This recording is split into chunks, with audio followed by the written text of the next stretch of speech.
Hey guys, welcome again. It's Detour Lifetime.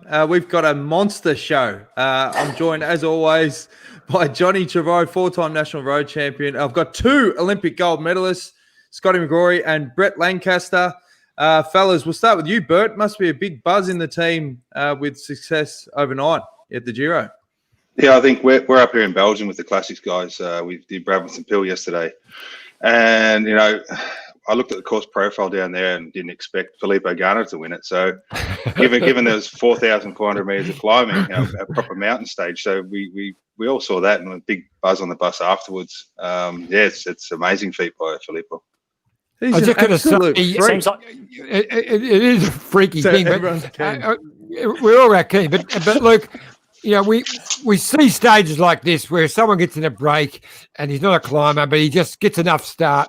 But that wasn't the case. This was a seriously good mountain climb by him yesterday. It was amazing. Look, I haven't seen all the footage yet. I've been quite busy up here. I just saw the finish and some snippets of it. But, you know, that man's around 85 kilograms. So you just think the amount of power that guy has to put out to win a stage like that. You just put 2 kilos on him, mate. Well, Really? hang on. Let's settle the score. I grabbed the interview with Ganna after the finish, and this is what he had to say. Yesterday, I messaged with Geraint Thomas, and he say, "Oh, people go in the breakaway. You try, you can, you try win another stage." And today I try, and it's alright. This amazing victory for me and for the team. How come a big boy like you managed to climb? It's be different and be hard because in the climb 82 kilos is not easy to put up and at the finish I make a big chrono to the finish line. And the problem with the radio I don't have the time with the other guys. I think okay, Filippo pull full gas and just arrive. Did the weather condition help you today? Yeah, it's okay. In the start, little bit sun, not super, and the finish cold, but not too much for me. 82 kilos, Bert. You've added another 3. I reckon he's telling a little lie there, mate. Unless he's dropped 3 kilos since the World Championships when I was with him there a couple of weeks ago. Yeah, right. So, does that have an effect if you are a bit bigger when it gets a bit colder and the rain? You can sort of handle it a bit more. Yeah, I don't know. I guess it's how you grew up and where you grew up and all your morals. And as you know, up here in Belgium, it's not for the weak, is it? So, you know, it's horses for courses. You'll probably see normally a lot of Spanish or Italian guys that aren't so good in the cold. But just a quick one, Scotty. Talking about where you grew up, we've already had a comment. St. John Newman says, "Hey, Bert, who's the king of Shep, you or Lee Egan?" I don't live in Shep anymore, mate. So it's obviously Lee. Yeah, well, there you go. What were you going to say, Scotty? The BMX bandit, former world champion Lee Egan. Knowing that, you know, he rode a 4:01. This is Filippo Ganna, rode a 4:01, broke the world record and world individual pursuit champion. That takes an enormous amount of power. You know what it's like these days, the amount of the gears they're riding, it's so much bigger, so they're doing a lot more gym to have the power to go fast on the track. And then just doing track training, as you know, Bert, that gains an extra bit of poundage just because of the efforts that you do, those short, sharp efforts, standing starts. Surely when he does focus on road fully and go away from the track, he's got a good 4, maybe 5 kilos that he could drop. He'd be super dangerous then. You're right. You've got to be careful where there's a tip-off point where you start, when you lose that power, you go downhill. So, yeah, maybe a few kilos when he finishes track. But the unbelievable thing about this guy is he's broken a world title and almost gone under 4 minutes on his own this year. And now he's winning stages in the mountains. You know, back in our day, Scott, you couldn't really switch that easily between the two. No, it's incredible. So when you won your gold medal, what was the quickest time? You broke the world record in 2004, team pursuit? 3:56. So he's only 5 seconds slower than the world record. don't say that. Hey, if you go back to my time, we were doing 4:16s and 4:15s and things like that. It's just extraordinary. It would have caught you, Scotty, and the team. But do you think it's just been one of those seasons, 2020, where just anything can happen now? Like anything. There's nothing really that surprises you with these incredible rides. Yeah, I read a tweet yesterday. It was comparing next year's Tour de France, Walt Van Aert and Filippo Ganna battling out the Tour de France up Mont Ventoux. So Nothing will surprise me these days, mate. It's been a weird one, but there's been a lot of good racing at the same time. Throw in Matthew Van der Poel as well. We haven't. This year's been a bit of a pause for him after his incredible season last year, and we will be chatting about him a little bit later on from the Brabantse-Pijl race as well. But it's just extraordinary that these young guys, like you, came through into Italy after the 2000 Olympics, and you went and raced seasons over there. What was it like to do your first Grand Tour? No one was doing a first Grand Tour and winning a stage, and now he's won 2. Yeah, I think it was 2003. I didn't break through and win a stage until 2005 with that short prologue down in Reggio Calabria. But cycling's moved on. It's changed a lot. The numbers these young guys are doing, I think they're just training a lot younger, better coaches. They're well prepared. So, and this season's been a lot different to others, and some teams have done it better than others. With preparation and got it right or wrong. Now, talking about the riders, you've tried to do us a solid and get some riders on this show. We tried to get Luke Rowe, but he's stuck in bed, mate.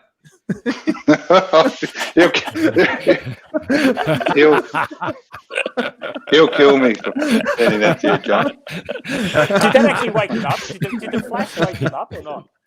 Well, they went pretty. Yeah, no, I tried to. No, let's play it again.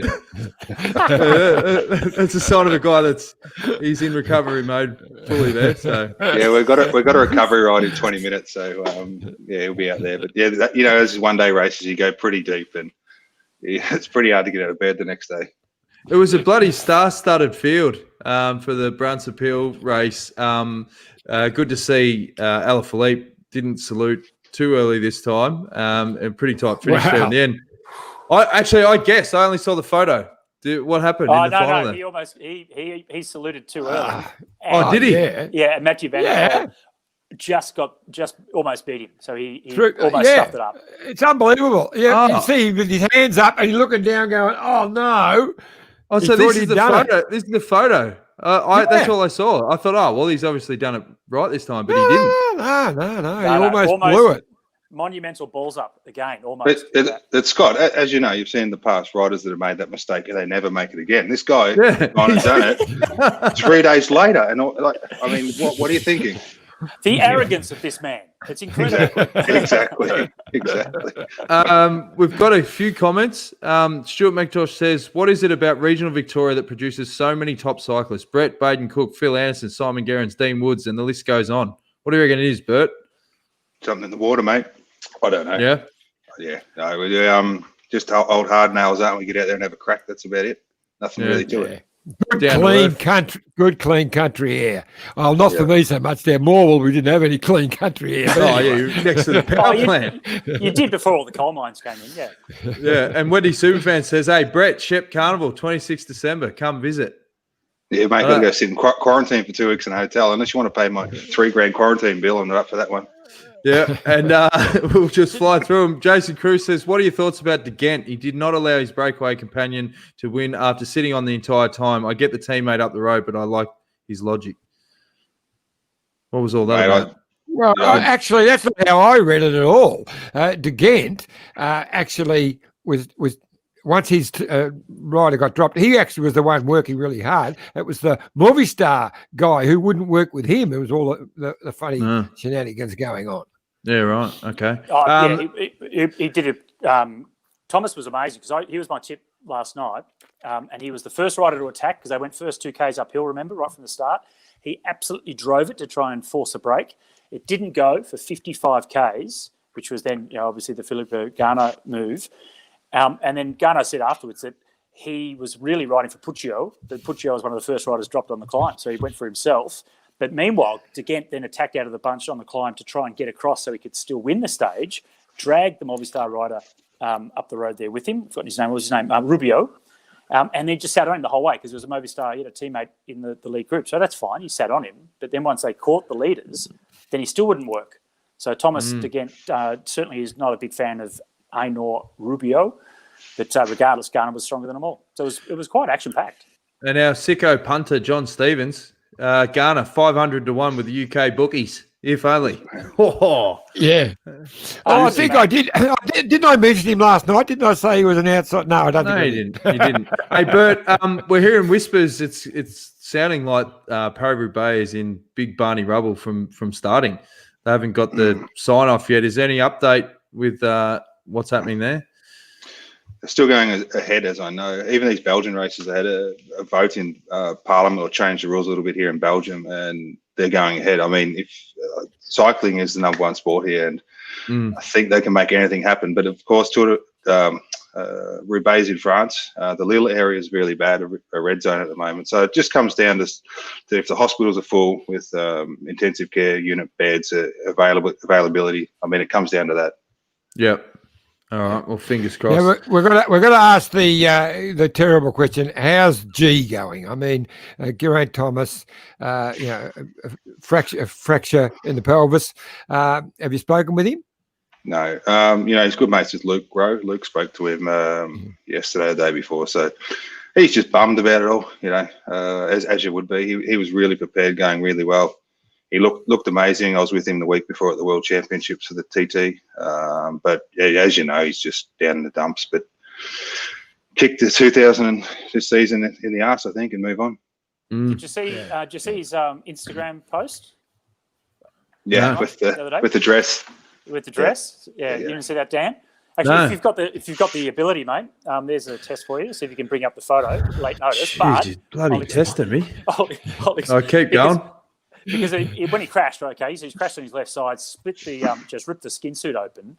So a little bit of work back at the team car, and they pinned it together. So you can still see where it's been split, but he had 3 or 4 pins holding it together. And then he put up a comparison who wore it better between, I don't forget the name of the model, Okay. a model at some big show with a dress held together by safety pins. So he's having a bit of fun with it, lighthearted. Is that it? Find it. That's it. Yes, well done. There you go. Hey, there's nothing I can't do, mate.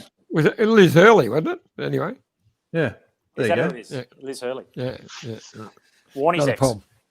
Yes. Yeah. All right. She went down in my books after she started dating Warnie. But anyway. Oh, what are you talking about? Warnie's a bloody hero here in Australia. I Don't know. you have a bad word to say about the Sheik of Tweak? Mate, all I have to say, he's fitter in retirement than he was as a professional athlete. Yeah, that's right. Oh, well, we better let you go for your ride, Bert. Thanks for joining the show, mate. and thanks for trying to get Rowie. You're a we'll get- superstar, mate. We'll get one of them on during the week. Let's see. Yeah, Sounds good, fantastic. mate. Yeah. Good on you, We're going to Bert. get Legend. we're going to get Rowie on because we're going to tell the story of drinking Val Ryan's Dom Perignon when he was out in Australia. So we're going to tell that story. Yeah. Val was Quite some already story. tuned in tonight, but we will say it later in the week. All right. Well, I'm sure Rowie would remember that very fondly. All right. No worries. Thanks, Bert. We'll speak to you soon, mate. See you guys. Have a good one. Legend, Brett from Shep. Now, another guest that we're going to try and line up tomorrow, absolute superstar of the world of cycling, Grace Brown, Iffy, winner overnight. Yes. Take us through what happened there. Yeah, well, in the women's Brent Peel, or however you say that, or never get it right, it's a huge race in Belgium. She took off 17 kilometres to go, and they never saw her again. She just rode away, a class field. And that on 3 days after, or 4 days after her brilliant second place in Irish Baston Liège. So she is the girl in form at the moment.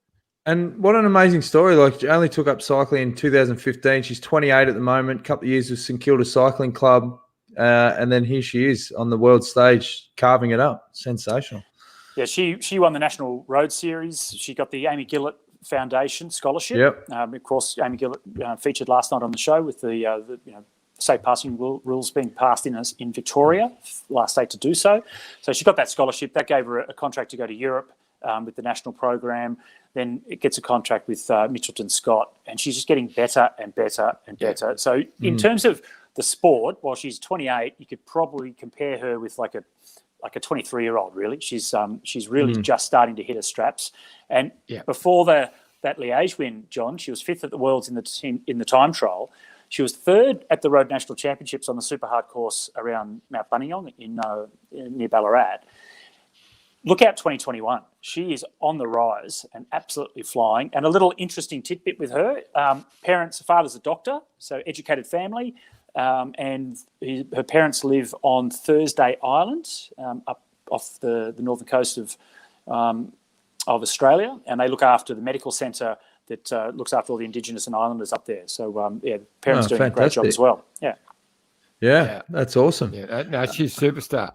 I think did she win a stage at Tour Down Under as well? I think she did. Yes. Was it this year? Last year? I don't know. Now, Jason wanted to clear up his question to Ghent. This is the comment he made. I made it my goal not to let Rubio win stage 5 of the Giro d'Italia. So, makes sense. Yeah, because he was dark on him for not working at all when Thomas de Ghent was doing all the work to close that gap, and then when they got there, Rubio just looked at him and still wouldn't come through. So that created the whole the angst for Thomas de Ghent. Yep. And then they got caught by the break while Ganna rode away and took more time into him. So it doesn't take anything away from Filippo Ganna's win. He was just amazing. Just back to Grace for a moment. The women's Brabantse Appeal had 11 climbs and the men's had 12. So a lot further. It was 190 Ks, but they started in different towns. The ladies basically went straight into the hills, and there's only one that they missed because where the guys started, they had a long road down towards the same course that the ladies were doing, but there was one extra hill on the way to the course. So pretty tough. Shorter race, 120 Ks, but it had still 11 of the 12 climbs. So gutsy effort from Grace. Bradley's just correct us. Grace Brown won Sterling Stage 2019.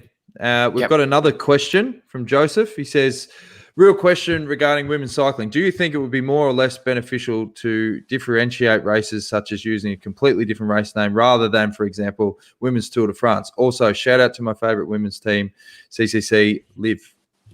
What do you think? All right, I'll go. I'll start. Just the name, the Tour de France, is so prestigious. There's so much awareness around that name. So I think you need to keep it. If you call it something else, you're trying to start a new legacy, try to build something from scratch. There's something already there. So I think it fits for that. You've already got merchandise. Yeah, it's easy. Got the merchants already there. What they need to do is not put the biggest race on their calendar at the same time as the Tour de France. So unless it actually is the Women's Tour de France, don't have the Ladies Giro at the same time. And if you're forced to do it, at least do some live TV. So that was a big stuff up this year from the Giro organisers. I can't remember how many years ago it was now. They did a Tour de France for the women during the men's race, and it was actually quite successful, but it was just too much work. But they were doing the same courses, finishing just before, same finish lines. This is back 12 years ago or something like that. Late 80s. Yeah. That long, whatever. I remember Donna Ray rode it. Yeah. So I think the reason why now that they've put these classics, they're putting the women's classics on, like Leo's Best on Leo straight away, the other races, Tour of Flanders, Paris-Roubaix, and straight away they've got a classic. If they call it something else, it would just be another women's race. But the fact that, hang on, this is actually the Paris-Roubaix, this is actually Leo's Best on Leo, they're straight away being classified as major classics. I think it's wonderful for women's sport. The challenge for them is to get the television coverage, which is starting to happen. And gradually that will bring the crowds and it'll all start happening more and more. Look, women's cycling has taken huge steps over the last 3 or 4 years. The racing is so much better. The standard of the ladies racing is just jumping up. And it's great to watch, fantastic to watch. No, exactly. Now, we had a chat with Sports Director Matt White earlier today, as always. Here's part 1 of that chat with him today. Whitey, how was the epic transfer yesterday, mate? It was a tough day for the boys, that's for sure. I think some of the guys in the Gruppetto had 6.5 hours in the can yesterday, so it was a long day in the office. It got to be quite cold at the finish as well yesterday. And surprise winner, Ganna in the end. Geez, fair effort up that climb. What is he, pushing 82, 83 kegs? Yeah, mate, he's a freak. He's a freak. He's everyone knows obviously his exploits on the track in the past, and obviously this year current world time trial champion. But that was one hell of a ride from a man that size. It blew me away, actually. I mean, you hear of people being in a lucky break, but that was a serious ride. Even when Ganna and the Spaniard got to him, he was able to then go away from them again. I know they did a bit of funny stuff, but it was very, very impressive. It was, and look, that climb had some harder bits in it, but look, for a guy who with such power, it was quite consistent as well, and he rode tactically very well to stay away. And at the end of the day, brute strength won out. Yeah. Impressive stuff. And before the start, we were talking up the chances of Jack Haig. I think he was second favourite. Did he try and get in the break early on? I didn't get to see the vision in the end. Yeah, so what happened, and I don't exactly know why, it was supposed to start yesterday at the bottom of a climb and 3K uphill, and they neutralised that 3K. So what that did is it totally changed the start. So we started on the top of a climb, and it just went crazy for 60 kilometres of attack after attack, and our guys were moving around, but just they weren't able to penetrate the move that stuck yesterday. So our guys were moving around, and they'll have another opportunity today. So just on today's stage, what are you expecting? Looks a bit lumpy at the start, a little bit of a kicker, Cat 3 near the final there, and just the gradual rise up. Yeah, a lot will depend on the first phase of the race today, which is that first 20 kilometres. And I think teams like Quickstep, Sunweb, and Bora will want a small break to go. If a small break goes, it has a good chance of being reeled in later in the day. But if a big break goes in that first 16 to 20 kilometres on the climb, it'll be a good group, a strong group, and I don't think you'll see them again because Quickstep will just do enough to keep the jersey. And I don't know if the likes of Sunweb and Bora, if they're going to commit on a day like today, if they're chasing 15 riders, for example. So a lot will depend on that first phase of the race today. That finish, it looks pretty gnarly. It seems to have Sagan or Matthews written all over it if it comes back together. Yeah, definitely. I think it might be on the upper limit of Demar's ability. There's a pinch at 2K to go. I think at 12%.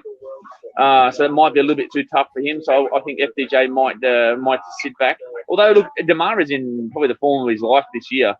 So there's another team that may also help out in the final. But yeah, it certainly does suit the likes of Sagan, Matthews, Ulysses if that break does come back. Now, just checking the odds out. Sagan on top, $3.50. Matthews, $5.25. Demar, $8. That's not bad value, even though Whitey isn't confident that he'll get there. But what do you reckon? I mean, we can go through the tips at the end. But well, if Demar only beat Michael Matthews, Peter Sagan by a tyre or less, half a tyre when it was dead flat. I reckon Sagan would probably put him away. It's that lumpy getting towards finish, and he's getting desperate. So I think the first two are the two to pick. Yeah. And the Category 3 climb the base of it comes at 33 Ks from the finish. It's 7%, almost 5 Ks. And remember, we talk about Cat 3s not being so difficult, but they don't have the HC category in the Giro d'Italia. So the Cat 3 here is like a Cat 2 at the Tour de France. I wasn't aware of that. Yeah, so it's a bit difficult. And then you can see right at the very end, it just sort of staircases up. So it could be a really difficult run-in. So it probably does suit Sagan. We'll just have to see if Demar gets over. But then also Michael Matthews. But Michael was 8th on that stage when those two guys were so close. He would have been disappointed with that sprint, pure speed. But yeah, look, the guys are getting more and more tired. Maybe Michael can put himself up against Sagan. Yeah. All right, here's part 2 of our chat with Whitey, and as always, we ask the hard questions. And as we always ask Whitey, what was on the menu last night, mate? Yeah, last night I don't actually know where I am in southern Italy at the moment, but It was a very, very nice hotel. Late dinner last night, and had a very spicy pasta. I don't know what type of pasta it was, but it was sensational. And then Was it like chorizo spice, or no, more like a pepperoncino sort of a spice, like a real hot one. That went down real well. And then a very nice meat dish. No swordfish, mate. No swordfish. No, I didn't go 3 in a row swordfish. No, there was fish on the menu, but I went with the meat last night. So I looked at today's route. You go virtually right across the instep of Italy. So you're going from the toe to the heel, right through the instep today. Yeah. We've used this town. We've used many a time. We've had many a finish in this part of Italy, and this town specifically. And then after today, we're heading straight up the east coast of Italy. We're heading north day after day. Yeah. Is that heading towards Napoli sort of areas? Wrong coast. Mate, we stay on the other side. Now we're on the east coast, mate. Oh, I thought you were heading towards the Napolese mafia. No, we're avoiding that eclectic town.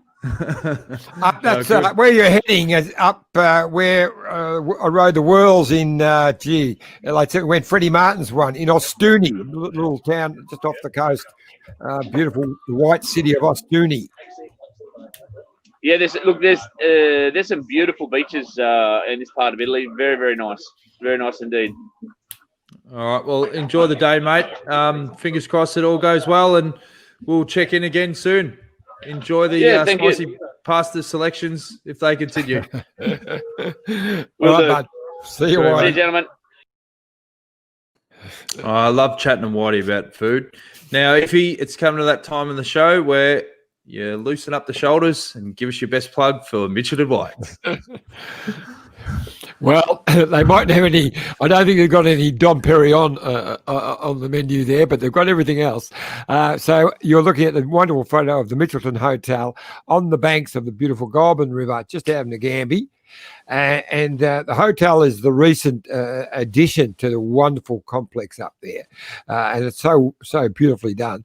But Mitchelton Winery, that's the wonderful viewing tower that you see there, the iconic viewing tower. You get up there and see for about 100 mile, I reckon, or maybe 100K, I'm not sure.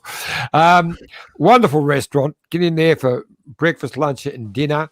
An amazing Aboriginal art gallery down underneath the building, and it's got a very complex a set of underneath, like the catacombs, where they keep all the extra barrels of wine. It's amazing down there. Yeah. And just out of the beautiful town of Ngambie, and there's so much to do up there as well. You know, the riding around there is sensational. We used to do, the GreenEDGE ride up through the Strathbogie climbs there. So there's easy rides, hard rides. It's all there. A fantastic place. So lockdown gets unlocked. Head up to Mitchelton. Now, one of the best sponsor plug stories I reckon you've got was when you were, I think it was a Bay Crits, and you're in Ocean Grove, and you're up on stage, and there was a jeans shop. What's that story, John? How do you know that one? Oh, Scotty, he was. No, you told me that story about a dozen times. Well, we had the truck that we were doing the calling off, and the next to that we had the truck with a whole stack of leftover barricade bits. And I slipped. I was doing the commentary with Phil Liggett, and I slipped on one of these things, and I went down. And I split my pants from front to back, and I raced into the jeans shop. I said, "Mate, I need a pair of pants." So he gave me a new pair of pants, and I said, "Look after me with the price, and I'll give you a plug." So I raced back. I plugged him all day. When I went back in, he didn't charge me for the jeans. So I did well. Jeez, you've had some incidents with clothing over the years. The best was that one when you were about 110 kilos. And you were driving back from Williamstown to Geelong in the straight button, John. Tell us that one quickly. That'll make me cry, that one. Come on, John. Well, there was a bit of pressure. And the button took off, hit the windscreen, and hit me right between the eyes. All right. We better go to a break from Bike Exchange, our great mates, and probably one of the best cycling ads you're going to see in a long time. Look at this bike.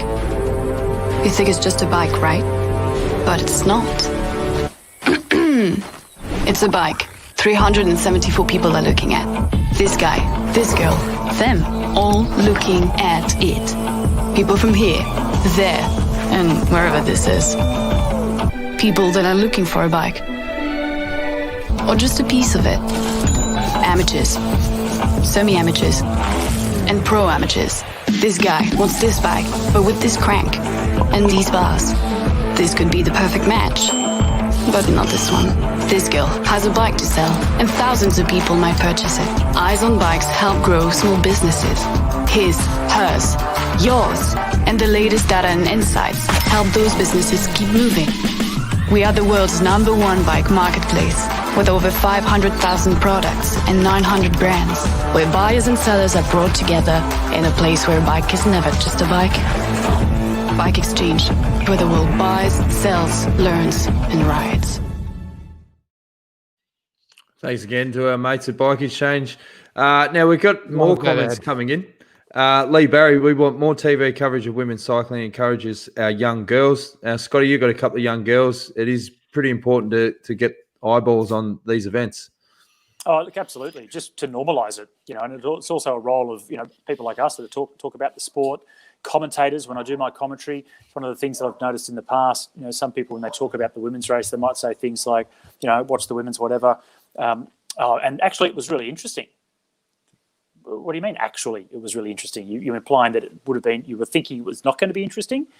So we just need to normalise it a bit more and, I guess just talk about it as it is. It's good racing. Grace Brown, super strong. She won by 47 seconds in a super hard race. Just talk about that and normalise it, and the thing will grow. And even the backstory, like they're all interesting as well, like what you're talking before about her parents. As we said, we're going to try and get her on tomorrow night so she can open up about those sort of things.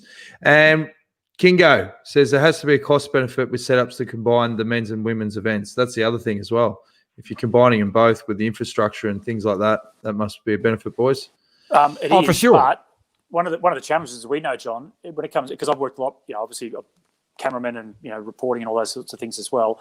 For the infrastructure, for an event organizer, absolutely, cost cutting. But when it comes to the television coverage, it's not always as simple as, the TV crew's already there, so you can just do both races. Sometimes they might start at the same time. They might overlap. If the men's race is going to start before the women's ends, you have to have two crews. So it basically doubles your budget, doubles your cost for TV. So it's not as simple as people think. And when we talk about the Tour de France, as you said, John, the women's race used to go before the men's. You just can't do that now because there's the publicity caravan is so long, and it's there's so much more involved in it. It's not as simple as it used to be. Things are a lot more complicated.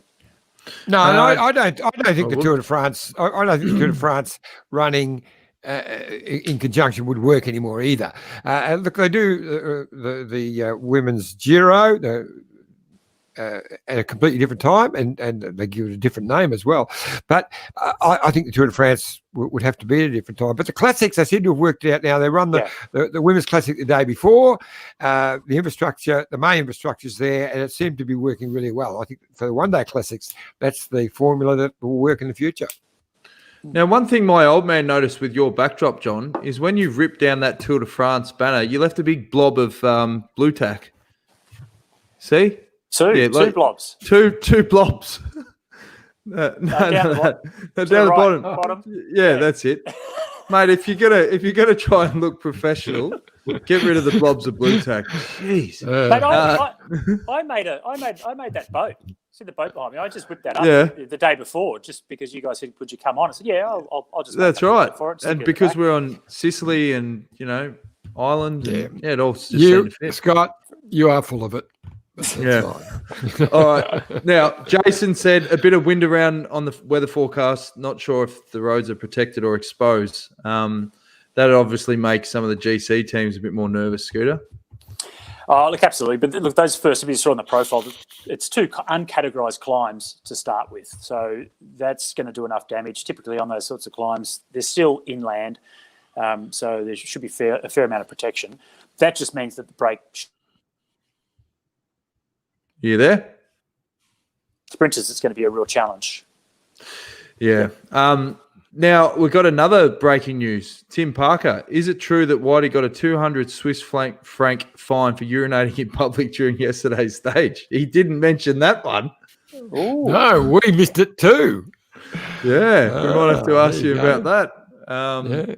And then obviously... sometimes with that, it's not that he's gone into the middle of a town and had a wee. He might have stopped sort of out of town, but if there were people there were spectators nearby, and the authorities saw it, then they'll ping you for that, because you're just not supposed to stop, in front of anyone to do it. It's hard. The other challenge is when a team car stops, suddenly people come from nowhere. They come out of the trees. Where's a team car? A bit on. Boracha.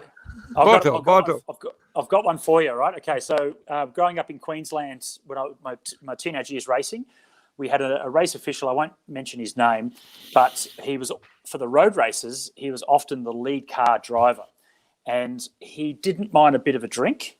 And so when he was at the velodrome, you weren't allowed to drink beer on the inside. He was judging races, so he would tip out an old beer can. This is in the early 80s, and tip out like a Solo can or something and fill it up with beer. So he'd be drinking his can of Solo while he's judging races, while he's having beer. But on the road races, he knew that he couldn't stop if it was the lead car. And he had an old crappy car, but he still wanted to keep drinking while he was driving, which is just ludicrous. He drilled a hole into the floor of the car and ran a big funnel into between his legs so he could keep going to the toilet while he was driving the lead car. Now, if you're in the breakaway group and you're riding along and it's a beautiful, clear day, yet you've got this trail of liquid on the road in front of you, after a while, people realise what it was and have to avoid it. We've got to name him and shame him, mate. That's got to come out. We're going to start an investigation now. He has passed away, so we shouldn't speak ill of the dead. He was a good guy, but irresponsible. It sounds like something off Mythbusters. Can it be done? Yeah. Big support from Warren. Shout out. Thanks for your show, guys. It's a lifesaver in Melbourne lockdown. What's the F in there? What's that mean? I don't know. Far North Melbourne. He's in Far North Melbourne. And Alan reckons we're too hard on you, John, with the blue tack. No, we've just set very high standards for backdrops. That's all it is. And Thanks, Skull. Skull's looking after me. Wendy Superfan says it's good to see some gym mats covering the barriers and bridges last night. So good to see the Giro stepping up. Now I got some advice from my mate Vaz, who said I'm sitting too close to the camera, so I've moved the camera away a little bit. Hopefully, Vazzy, let's look. He said my face was coming up too big when he put it onto his TV screen, so we don't want that. Didn't like that.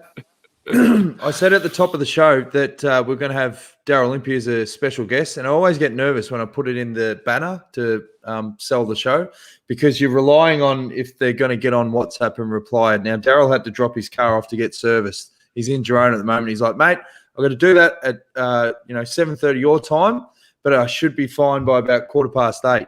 Now, to fill a bit of the rest of the show, we've got the Detour DeLorean segment, but I want to show you one of the most disgusting things I've ever seen in a bike race. Roads?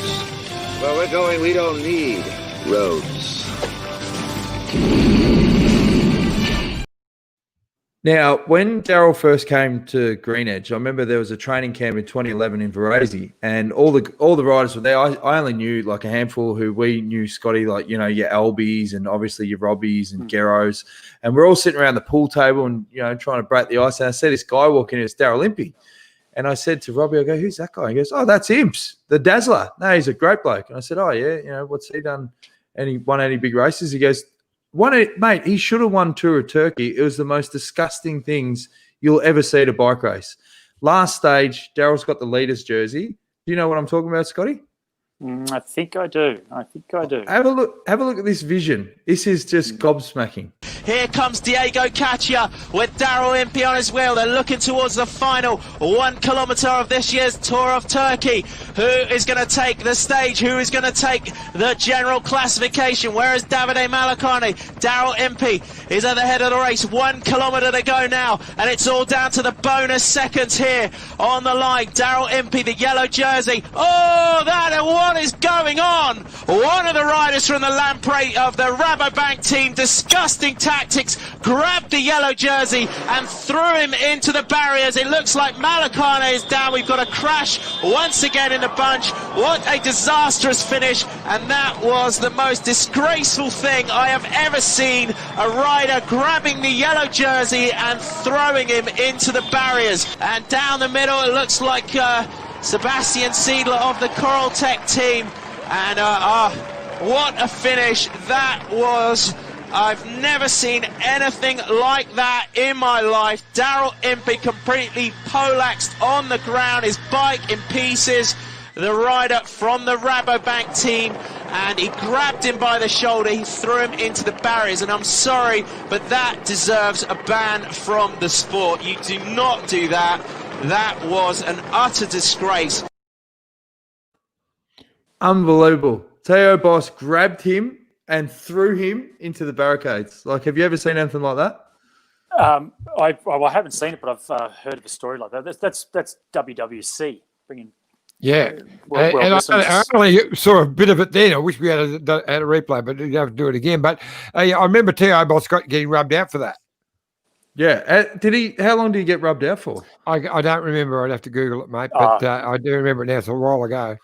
Yeah, honestly, that was just crazy frustration. Theo Boss, former world sprint champion, made the transition across to the road, was okay, but wasn't able to really to get the success that he wanted. He's gone back to the track now. He's gone back to sprinting.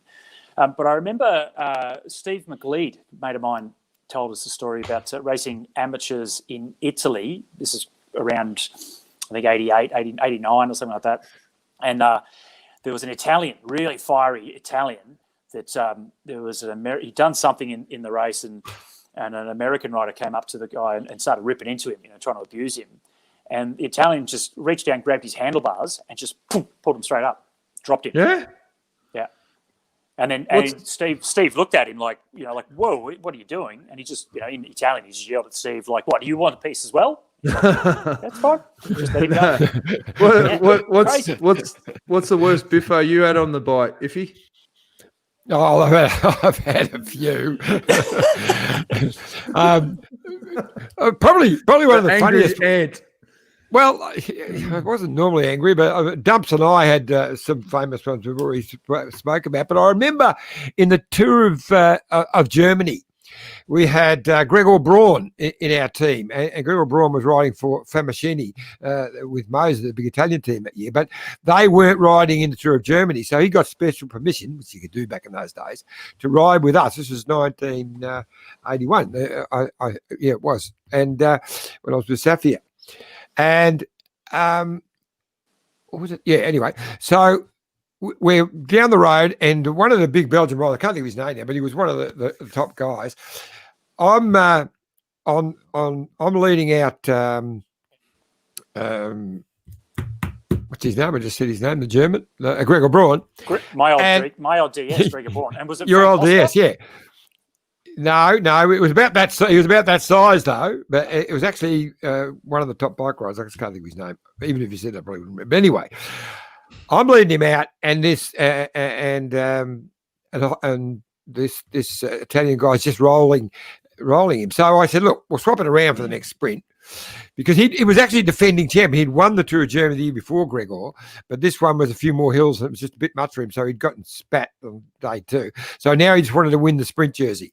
So we swapped around. I said, I'll come off your wheel. I'll keep this bloke off. So the bloke's just grabbed hold of me and pushed me out of the way and rolled Gregor in the sprint. And so Gregor comes back, he's whinging. He said, you said you. I said, don't worry, it won't happen again.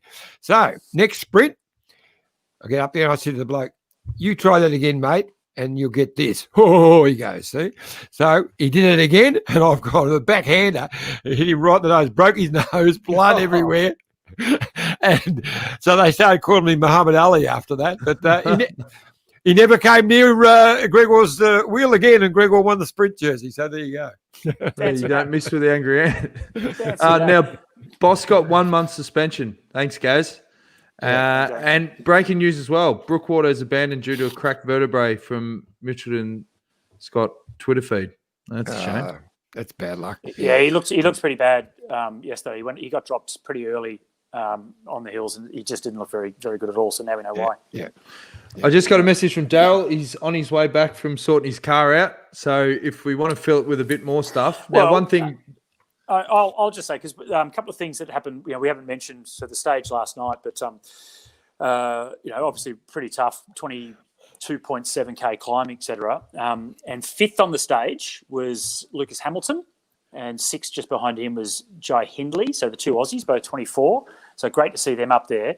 That still has Jai in 11th overall at 1:33 behind Almeida. But when you compare it to, if we're looking at Nibali being the favourite, Wilco Kelderman is a bit further up on GCs in third place at 48 seconds. So Kelderman's still going to be the danger man. But if Nibali, we say, is the outright favourite, sitting in fifth place, 1:01 behind Almeida, then Jai Hindley's only 22 seconds behind Nibali. So he's doing very well. We've had two big climbs already. I know it's a long way to go, but the young Western Australian doing very well. Now, I mentioned Lucas Hamilton. He's from Ararat. I worked with him at the Victorian Institute of Sport years ago. We went down to the Tour of Tassie, and he and his brother Tom, ripping blokes, really good guys, and they just get along, like brothers. Really, funny that. Well, hey, not all brothers get along very well, but these guys, they're just good characters. And he was one of the favourites on the hills of the Tour of Tassie back in the day, in the National Road Series. And we got to the stage that goes up to Poatina, which is the long climb of the race. It's where Richie Port made his start to cycling famous by winning that stage and going on to win the Tour, the Tour of Tassie, that is. And I've looked at the course map beforehand. We all knew what the climb was like. And then I noticed the name of the road that leads on to Poatina. Now, Lucas is from Ararat in Victoria, a country town. And we always, just to joke about him being a bit of a country bumpkin. And I said to him, Lucas, this is your stage, mate. You're going to go well here, not just because you're a good climber, but the name that leads up to the climb, it's named after you. And just like that, he said, what's it called? Good Looking Lane. And I said, no, you idiot. It's called Bogan Road. Very good. And he won the stage. He's a good kid. I've got another video that I can play to build up for when Daryl Impey comes on. So Daryl pushed for ages. He used to always talk about training camps in South Africa. And he'd be like, no, you've got to get up there. The roads are better. It's cheaper. Froomey goes there. You can do heaps of climbing. And then, on the days off, we can go to Kruger National Park. So everyone was like super excited. Like, we're going to see lions and tigers and all this sort of stuff. And one of the biggest rules they have at Kruger is they've got photo series that is like the idiots of Kruger. Keep your windows up. Like, this is no mucking around. People have been mauled by tigers and stuff. Like, tigers. They don't have tigers in Africa, mate. They do not have tigers. Sorry, lions. So, the lions. Yeah, be careful. And they've got hippo. There's heaps of stuff that can kill you. That was the rule. Our mechanics, I don't know, a bit simple. They got out of the cars and took photos and just didn't care. Running the gauntlet. But, hang on. Daryl's joined us. I don't even need to play that video yet. Daryl Impey, how are you, mate? Okay, you. Sorry for coming on so late. No, you're right. Good. Great to have you on, bud. Yeah, good to see you guys. How's everyone? Good? Yeah, we're good, well. I was just telling him a story about the training camp in South Africa when you finally convinced the team to get up there to Crystal Springs and all the training we had there. And then we went to Kruger, and there was one rule, which was just stay in the car. And some of our mechanics didn't want to pay attention to that. Well, most of the guys thought, they don't quite realize that you're in the wild, like the proper wild. Like you enter through gates, but then when you're in there, you're in their turf. So it was good times, though. There was only one guy that missed that camp. Remember, it was Santa Amita. He was like, I've seen lions in Kenya. Not the same. But wasn't Santa Marita the one that I think he was there because didn't the monkey break in and steal all his powders and stuff? Remember he had all his secret stash? Well, the first thing I told the guys was never leave your gate open here because the monkeys will come. But like everybody, they don't believe it. It's like when you tell people to put sunblock on, they're like, not in South Africa. Like I've come here to get a tan. Remember, even Santa Ramita again, same guy. Like the first day he got burnt and he couldn't train for you try to tell the guys like, listen, stay away from these things, but nobody listens. So a couple of guys left their rooms open and came inside and found a couple of monkeys.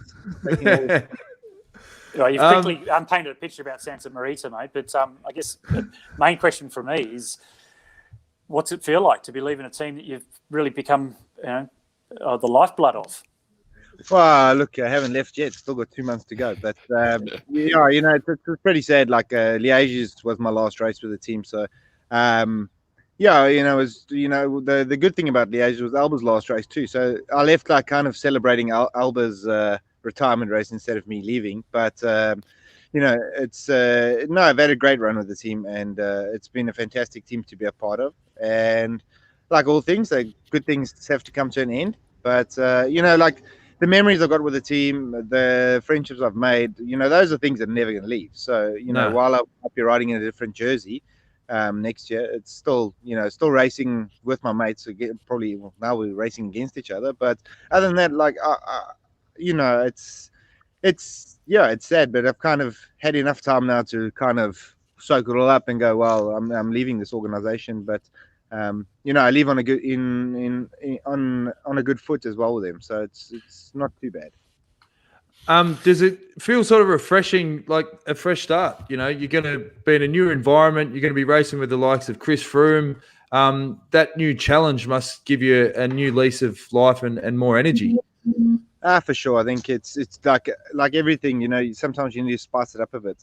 I've done the same race program here for the last 8 years or 9 years. So that being said, I think it was time to change, to be honest. I think I was kind of stagnant in my performances as well near the end here, and also the drive was different. So I think I need to kickstart things again. When you've been with the same team for 9 years, you kind of set yourself, you kind of have your role.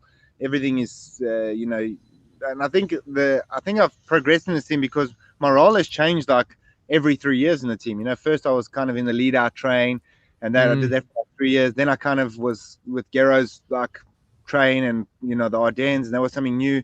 Then we evolved into a GC team, and then things changed again. But then we've kind of stayed there the last say two or 3 years. So I think it's probably just that time now where things are staying the same a little bit there for me.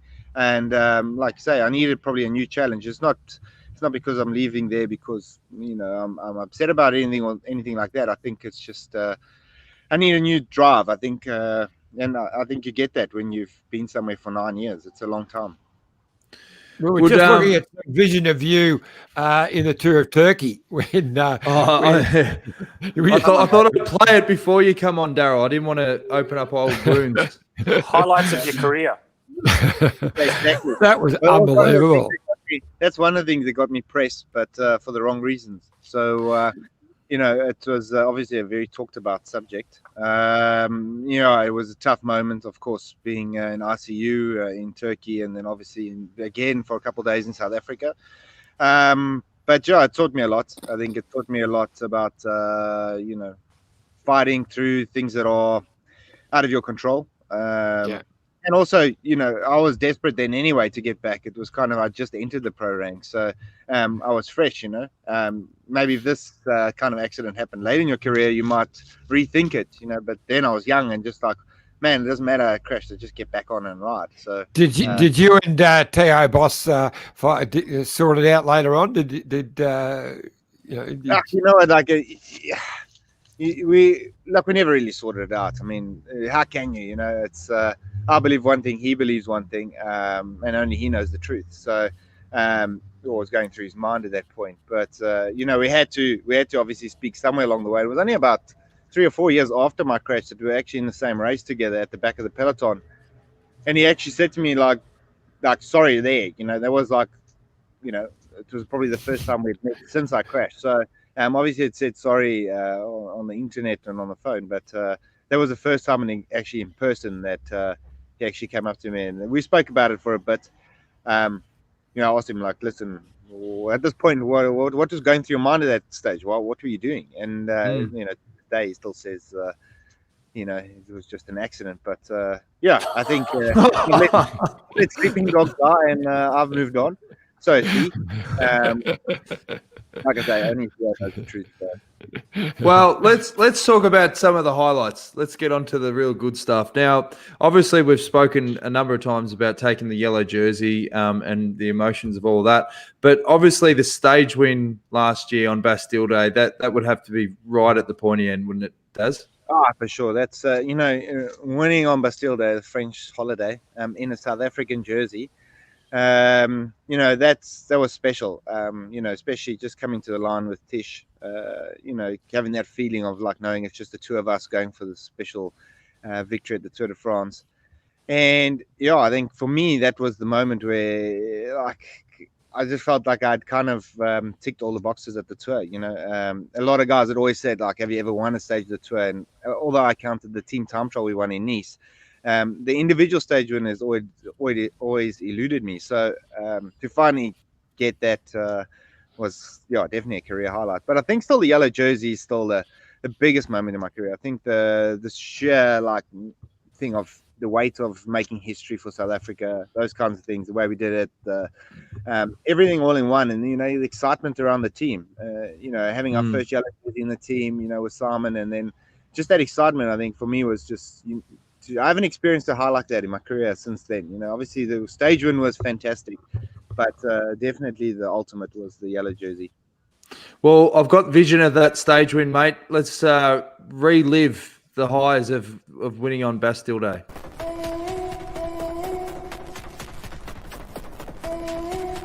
It was perfect terrain for a breakaway to go all the way. 14 riders up front, including some serious heavy hitters. Simon Clark, Daryl Impey and plenty more. Bernard kicking on with Nicholas Roach, and they were joined by Daryl Impey. I officially have goosebumps. Two-man battle for victory, with the South African champion Impey the clear favourite on paper. Daryl's alone with Tish Minute. 2k to go, 10 seconds. You got this, Daryl? He's gonna win, he's gonna win. Impey senses the arrival of Tish Minute. Tish Minute has got himself out in front. Could he defy the odds? Impey is fighting his way back. He gets home. It's Impey who wins. It's celebration for all of South Africa.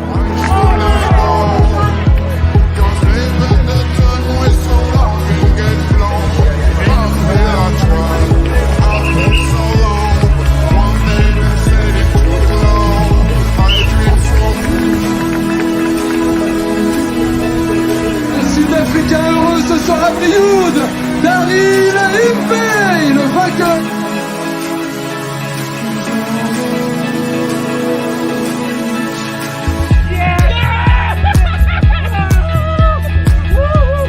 Not only does he make coffee for him every morning, he goes and wins the stage. What a ledge. That's fairy tale stuff. I was trying to put on a South African accent, but I can't do it, eh? You listen here, boy.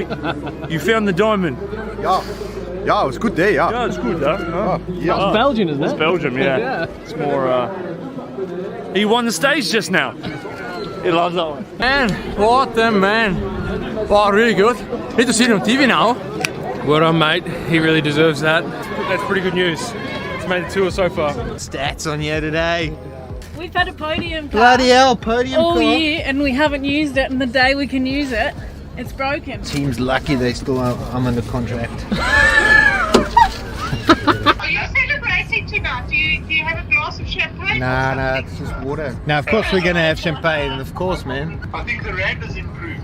The rand, yeah, maybe the rand's improved, yeah. Gee, South Africa's going off, people are investing there now. Yeah, very, very special moment for the organisation. Very, very special one indeed. Why? Because Daryl Impey has been part of every single victory we've had at the Tour de France. He was 2012, He was one of the last riders we signed the first year of this team, but has turned into the most valuable rider this organisation has ever had. It's about time he sheds a bit of a tear. Yeah. Well, you know, if you think about it, we've been here for been together for 8 years, and he's probably one of the guys that has always backed me, always believed in me, and you know, he's always selected me for the Tour de France, and that's probably a nice reward for him too, you know, to finally see something good come from it, to finally get what I think we deserve. I was pretty emotional. It was pretty emotional, mate. It's there's a lot of hard work gone in 50, 60 people. You know, Daryl and the riders that made a lot of sacrifices, but there's also a lot of sacrifices and people backing us for a long, long time. And it means a lot for everyone involved in this organisation, men's, women, development team. It's the Tour de France. It's the biggest stage of our sport, and a very, very proud moment for everybody.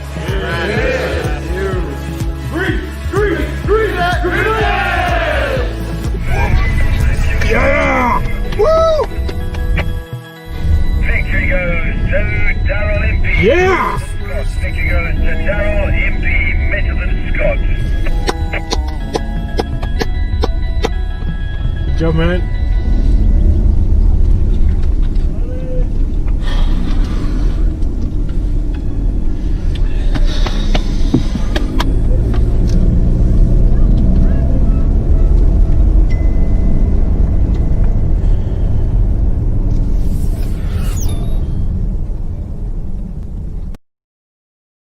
Mate, you made a grown man cry.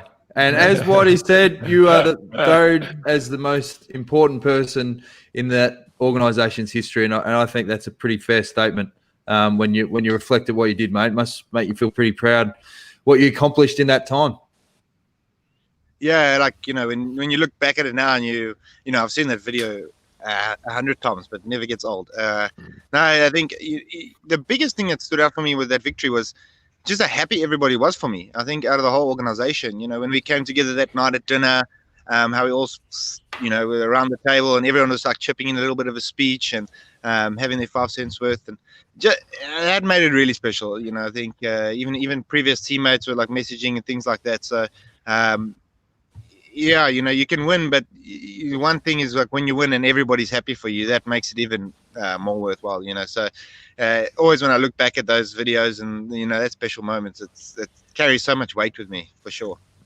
It was a great day, Imps. I was there. I managed to get myself in there with a glass of red in the background shot. So it was a very special day. I saw Ronnie Gower grab him in a headlock. Ronnie Gower got his big head in there as well. But while we got you, I just wanted to wanted to talk about the last 2 days of racing and get your thoughts on Ganna's amazing win last night, and Alaphilippe almost throwing away another bike race last night as well. So I just want to get your thoughts on those two things. Well, Alaphilippe's lucky, because when you're as good as him, you're still going to get another opportunity, right? So, yeah. I mean, to throw away Liège, I mean, look, I mean, he got already rubbed, but you know, if that had gone and nothing else had happened, and he had thrown away Liège like in the World Champs jersey, I don't think he'd ever lived that down. I think he's quite happy that he actually got rubbed in the end. But that being said, like, you know, it's never over till it's over, and bike racing is like that. We saw, you know, Ganna, which you know, Ineos is a team that have had to relive what they had to do at the Tour de France. You know, lose their main GC guy, and then have to turn things around. They turned around pretty quickly in the Tour, and they've turned around the Giro d'Italia again. Ganna, super impressive. I read on the internet that Thomas de Gent was having a bit of a fight with the other Movistar rider. I can't remember his name. Rubio. Yeah, so that actually probably worked in Ganna's favor. But still, at the end of the day, you still got to have the legs, which he clearly has. You know, when I mean, he smashed the prologue.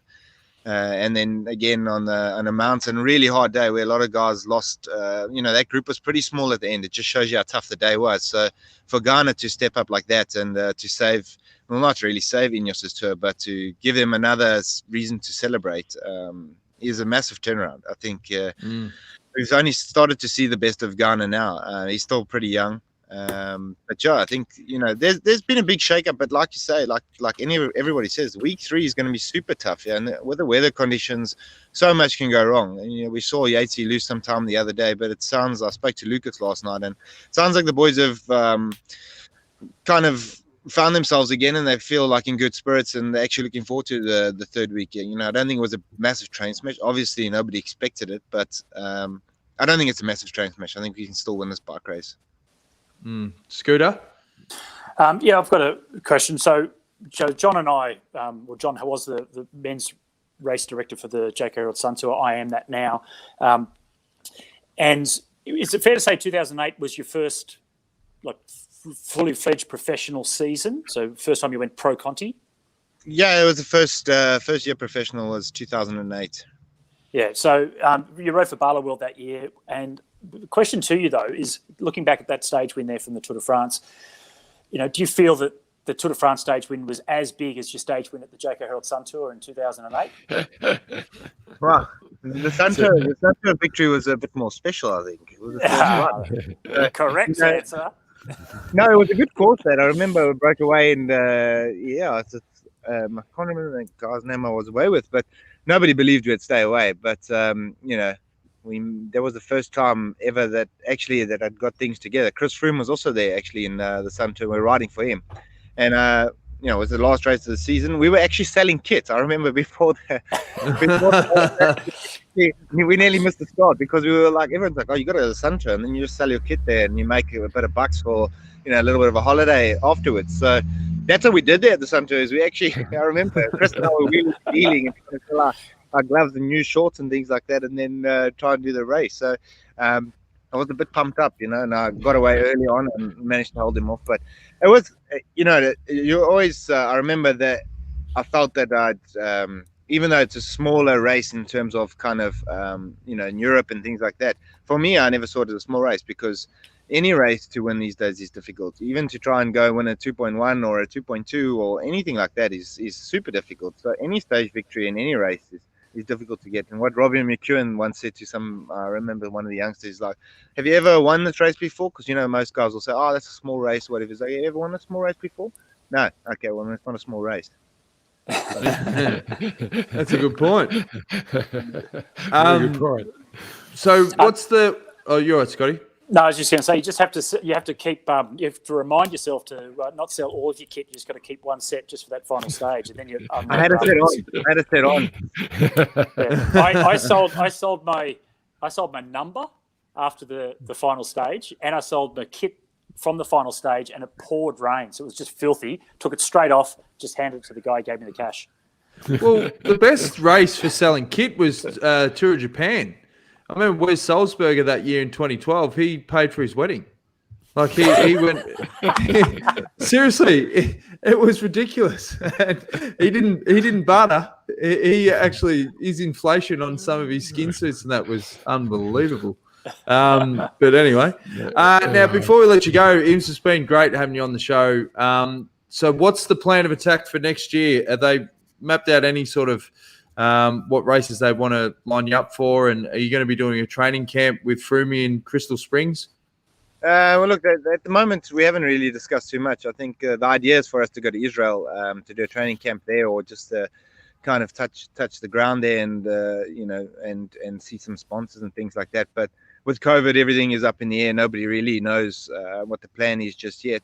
But surely, our biggest goal next year is going to be the Tour de France for sure with Chris. He's got a huge team built around him. We're going to try and win the Tour de France with him. So that will be the major objective. But personally, I'd like to target the Ardennes again.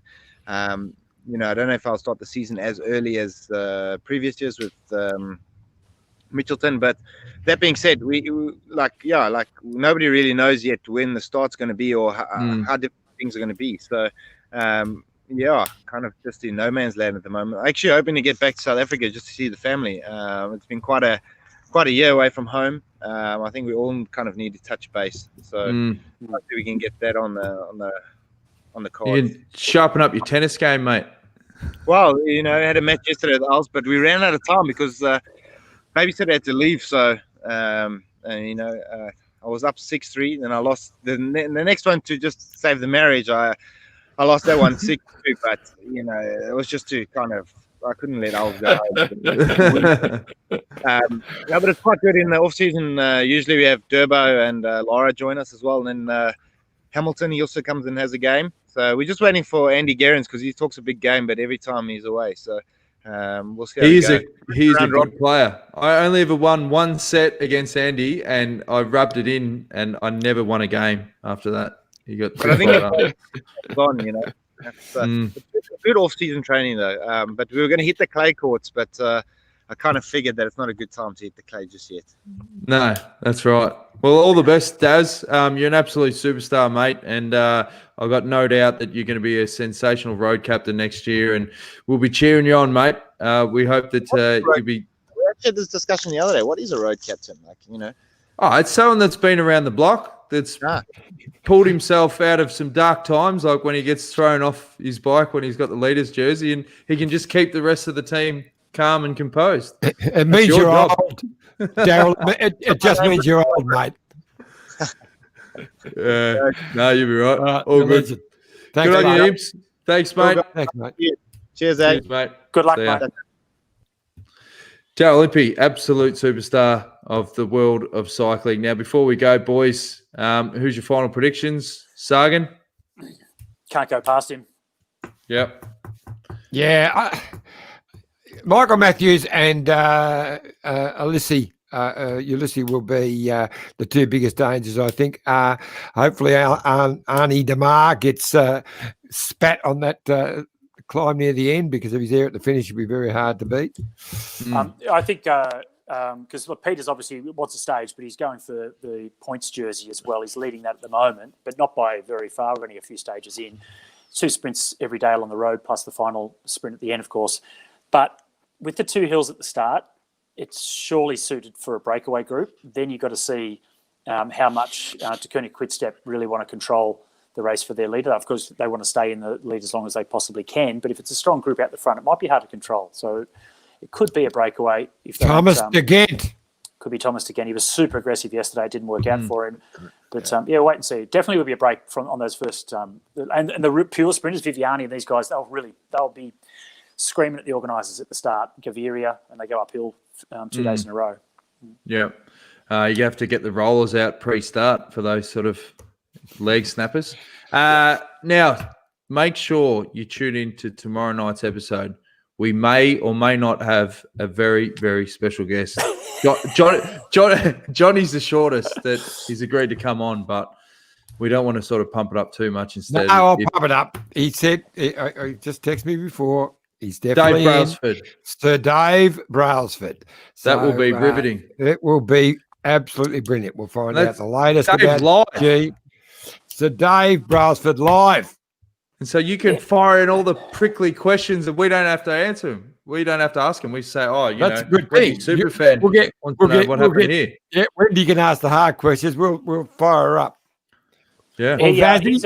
He's a man that when you really break it down, the last say 15 years, you think about the role that he played at British Cycling, in developing that program with the lottery money that then got all the gold medals on the track, which got the interest of Sky as a business to come into the sport. That then led to the team that then dominated the Tour de France.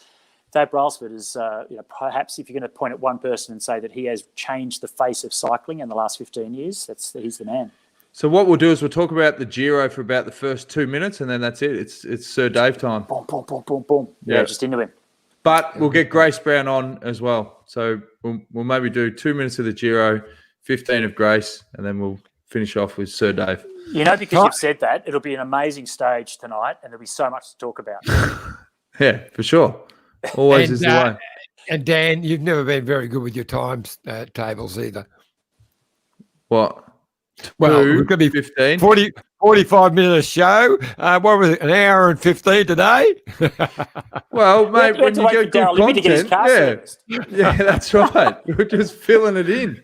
And if Daryl actually called us from where he's getting his car serviced and kept talking. I didn't even show. I had a 5-minute video on when we went to the Kruger National Park from the South African training camp. Do you want me to play that, or we just end the show? No. We've got to go. We gotta go. All right. We saw If he's we saw done. the Tigers. I want to see the Tigers at Kruger. No, there's no Tigers. They're done. All right. Thanks, guys. See you at 7:30 tomorrow. We could have Dave Brailsford. We could have Grace Brown, or we could have nothing. At least 3 of us, and that's got to be worth something. So we'll Could see be you then. Dave from Broadmeadows. Who knows? That's right. See you then.